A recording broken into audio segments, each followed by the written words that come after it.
नमस्कार। आज हम बात करेंगे लॉर्ड इरविन के कार्यकाल की, जो 1926 से 1931 तक था।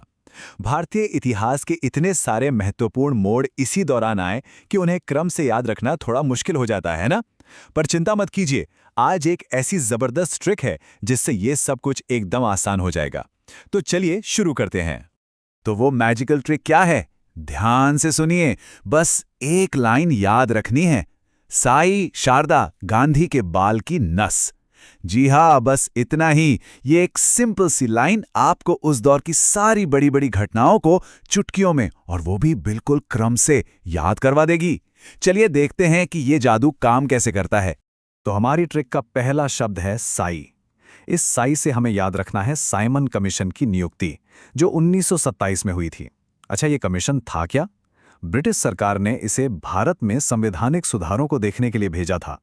पर असली प्रॉब्लम यह थी कि इसमें एक भी भारतीय सदस्य नहीं था, और बस यहीं से सारे विवाद की जड़ शुरू हुई। अब ट्रिक में एक और साई है ना? तो ये दूसरा साई बताता है साइमन कमीशन के भारत आने के बारे में। ये आए 1928 में, और जैसे ही ये भारत पहुंचे, भाई पूरे देश में बवाल मच गया। हर तरफ एक ही नारा गूंज रहा था, साइमन गो बैक, क्योंकि भारतीयों ने इसे अपने आत्मसम्मान पर एक सीधा हमला माना। साई साई के बाद आता है शारदा, और शारदा से सीधा कनेक्शन है शारदा एक्ट का, जो 1929 में आया था। दोस्तों, ये कोई छोटा मोटा कानून नहीं था, ये एक बहुत बड़ा सामाजिक सुधार था। इसने लड़कियों की शादी की कम से कम उम्र 14 साल और लड़कों की 18 साल तय कर दी। सोचिए, उस वक्त बाल विवाह की प्रथा पर यह कितनी बड़ी चोट थी। हमारी ट्रिक में अगला पड़ाव है गांधी, और गांधी से तो आप समझ ही गए होंगे। गांधी इरविन समझौता, ये हुआ था 1931 में। पता है, ये एक बहुत ही जरूरी राजनीतिक समझौता था। इसी के बाद सविनय अवज्ञा आंदोलन को खत्म किया गया, और कांग्रेस ने दूसरे गोलमेज सम्मेलन में हिस्सा लेने के लिए हामी भरी थी। अब आते हैं बाल पर। बाल का बा हमें याद दिलाएगा बारदोली सत्याग्रह की। ये हुआ था अक्टूबर 1928 में। ये गुजरात के किसानों का एक जबरदस्त और सफल आंदोलन था, जो ब्रिटिश सरकार के बढ़ाए गए टैक्स के खिलाफ था।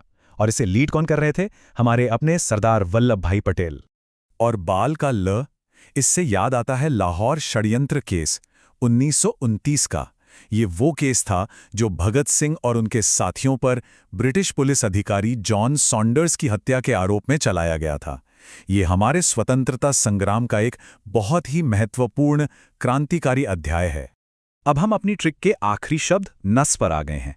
इसमें न का मतलब है नमक सत्याग्रह, मतलब 1930 का वो मशहूर दांडी मार्च।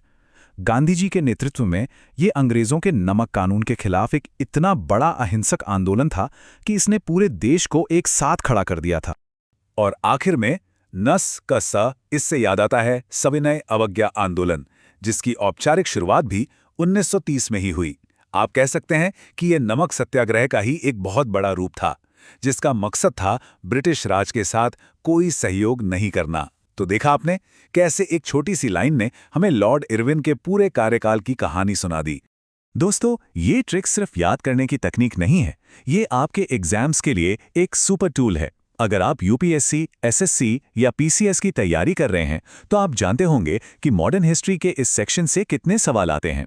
तो ये जानकारी आपके लिए सोने जैसी कीमती है, सच में। तो अगर आपको ये ट्रिक काम की लगी और आप ऐसी ही और मज़ेदार ट्रिक्स चाहते हैं, तो हमें फॉलो ज़रूर करें। हमारा काम ही यही है, पढ़ाई को आसान और इंटरेस्टिंग बनाना। ऐसी ही ज़बरदस्त ट्रिक और पाने के लिए मेरे channel uniform hub police exam preparation को सब्सक्राइब करना बिल्कुल मत भूलिएगा। आपकी तैयारी में मदद के लिए यहाँ आपको बहुत कुछ मिलता रहेगा।